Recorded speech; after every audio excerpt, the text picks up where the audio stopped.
আর নতুন রেসিপি নিয়ে এসেছি। দেখুন বেগুনের, এই গোটা একটা বেগুন কেটে নিচ্ছি, এই যে দেখুন বেগুনটাকে কেটে নিয়েছি।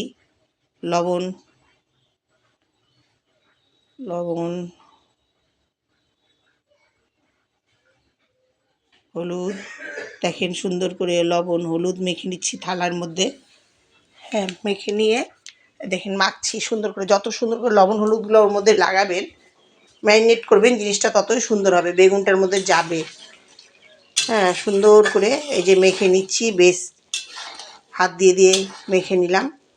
ওই যে আলুগুলো সেদ্ধ করব, দেখুন আলুগুলো ধুয়ে নিচ্ছি। এই কড়াইয়ে জল দিয়ে দিয়েছি, এটাকে সেদ্ধ করব। আলুগুলোকে সেদ্ধ করে নেব সুন্দর করে। এই আলুগুলো আমাদের বালুরঘাটের আলু, মোট কথা এটা আমার বালুরঘাটে বাড়ি। আমি তো কুচবিহারে থাকি, এই বালুরঘাটের বাড়ির থেকে আমি এনেছি আমার নিজের জমির আলুগুলো সিদ্ধ হয়ে গেছে দেখুন। এই যে তেল দিয়েছি কড়াইয়ের মধ্যে, বড়িগুলো ভেজে নিচ্ছি লাল লাল করে।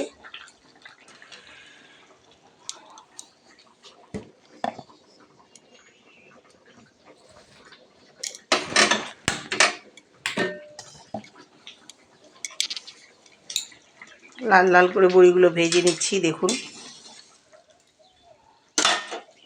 কেমন লাগছে আপনাদের এই রান্না? হ্যাঁ, আমার এই বেগুনের রেসিপিটা কেমন লাগলো বা লাগছে আমাকে কমেন্ট করে জানাবেন এবং বলবেন আপনারাও করে খাবেন। এত সুন্দর এই বেগুনের রেসিপিটা, শীতের দিনেই বেগুনের রান্নাটা ভালো লাগে। এই যে কড়াইয়ের মধ্যে এখন বেগুনগুলো ভেজে নিয়েছি দেখলেন। এই যে এখন তেজপাতা সম্বর দিচ্ছি, পেঁয়াজ দিয়ে দিলাম, পেঁয়াজগুলো দিয়ে দিচ্ছি। এই যে দেখুন, এখন নেড়ে চেড়ে টমেটো দিয়ে দেব।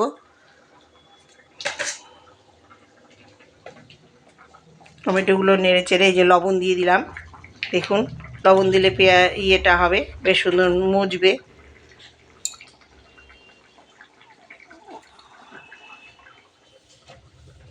আলুগুলো দিয়ে দেবো এখন। আলুগুলো দিয়ে নেড়ে চেড়ে এখন ভেজে নিব একটু আলুগুলো।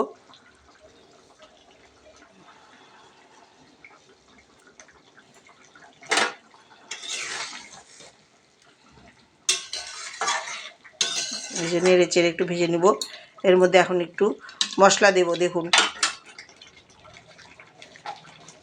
এই যে নাড়ছি, একদম ডিমের মতোই রেসিপিটা তৈরি হচ্ছে, কিন্তু এর মধ্যে শুধু ডিম থাকবে না। এই যে লঙ্কার বাটা দিয়েছি, আদা বাটা রসুন বাটা দিয়ে দিয়েছি, জিরের গুঁড়ো ধনিয়া গুঁড়ো, এই যে দিয়ে একটু নেড়ে চেড়ে একটু জল দিয়ে কষিয়ে নেব দেখুন।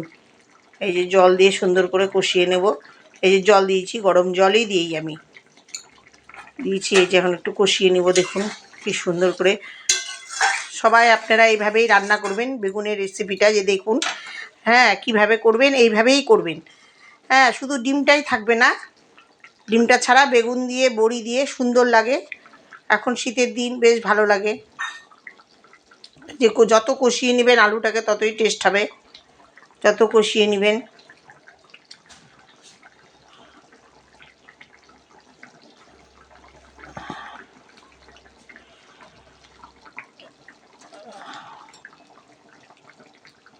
কষানো সুন্দর করে কষিয়ে নিন। এখন একটু গরম জল দিয়ে দিবেন, বেশ ভালোই লাগে। এই যে গরম জল দিয়ে দিয়েছি দেখুন। গরম জলটা ফুটে গেলে, ঝোলটা ফুটলে পরে এর মধ্যে বড়ি আর বেগুনগুলো দিয়ে দিব। এই যে বড়িগুলো দিয়ে দিয়েছি দেখুন কি সুন্দর লাগছে বড়িগুলো। এই যে বেগুনগুলো ছেড়ে দিচ্ছি, বেশ মাছের মতো, মানে মাছের লেজা ছাড়ছি। আপনাদের কেমন লাগছে?